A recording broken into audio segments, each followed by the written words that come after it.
You're not Canadian. I'm being aggressive to you because too many Indians are in Canada, and I want you to go back. Okay. Go back. But I'm go Canadian. Back to India. Just picture yourself walking along the familiar streets of a city that has been your home for many years, and suddenly encountering a stranger whose words are filled with nothing but pure hatred. What would you do? If someone were to target you solely based on your background, how do you think you would respond? The incident that you just saw was in Waterloo, Ontario, that perfectly exemplified a moment like this. It involved a woman engaging in a racist rant against a person of Indian origin, and the entire incident was caught on camera. It's crucial to understand that this issue is not limited to a single incident. There are multiple incidents that need to be examined. In light of this, you might be interested to know why this should matter to you. And this is a big deal because communities are working hard to keep the peace in a world that's getting more divided. As someone who moved to Canada looking for a fresh start, and this incident feels me out of place. And it left me wondering, will I ever truly belong here? And I see these videos like the one from Waterloo and hits me very hard. I've seen the hope that Canada offers to immigrants, but I've also felt the sting of being viewed as an outsider. Well, that incident may not have happened in the province that I live in because my province has been so welcoming and the people here in New Brunswick have been warm enough. Anywhere that you go, I have not really seen that kind of incidents. Possibly these kind of incidents might happen in crowded places like Ontario or Vancouver or probably in Alberta or maybe to an extent in Montreal. But because I live in a small province, probably I'm exempted out of it. But imagine if I were to travel to those locations, I could be one of them. And that video was not just a viral moment, it was a reminder of the complexities of being an immigrant in a country that prides itself on diversity.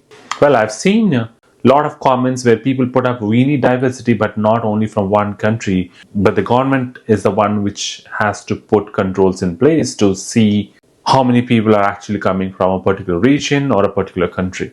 I see Montreal has recently taken a decision to control the diversity aspects of it, where they put up a 25% cap from each of the countries at the maximum level. No country cannot have a representation more than 25% for students, which is welcoming, which is nice. I really like that idea. That's how you have to control instead of blaming people for coming here, right?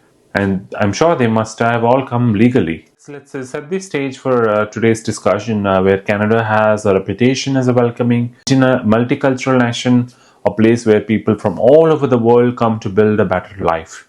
But beneath the surface, there's a tension that's been simmering for a while now. And the incident in Waterloo extends beyond the hateful words of one single individual. And the characters in this story includes all of us, not just the person who shouted or recorded the video.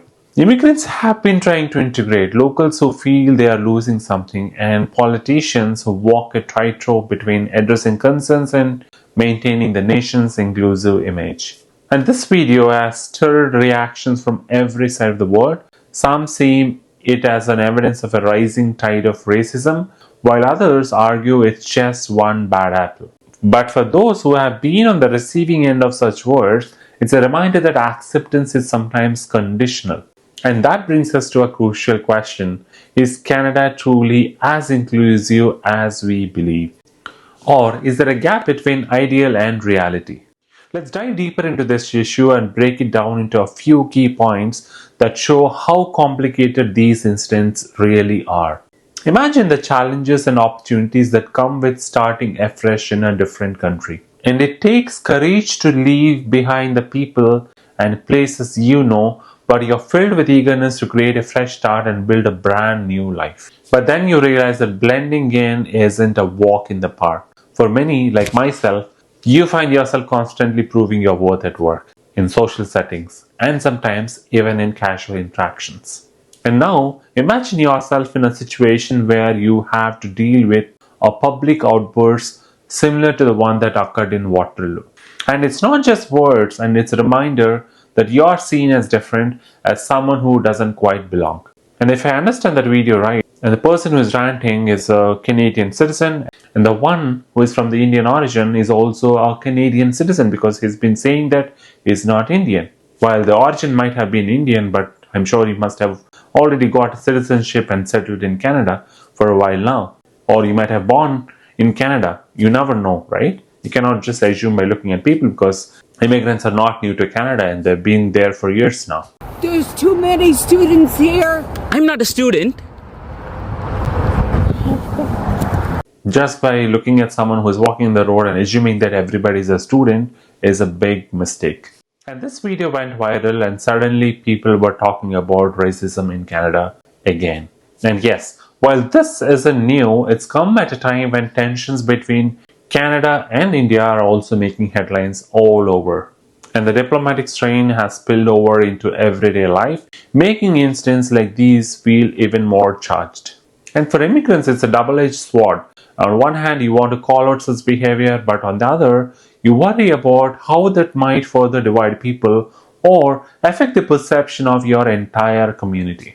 When we witness an incident like this, it raises questions about the environment we live in. It's easy to feel anger toward the person in the video, but we should also consider what drives such outbursts. The truth is, hatred often stems from misunderstanding and fear of change. When a video like this surfaces, it spreads like wildfire. And it's all over social media, news channels, and conversations at the dinner table. But here's what we should ask ourselves. Are we sharing it to raise awareness, or is it fueling more division?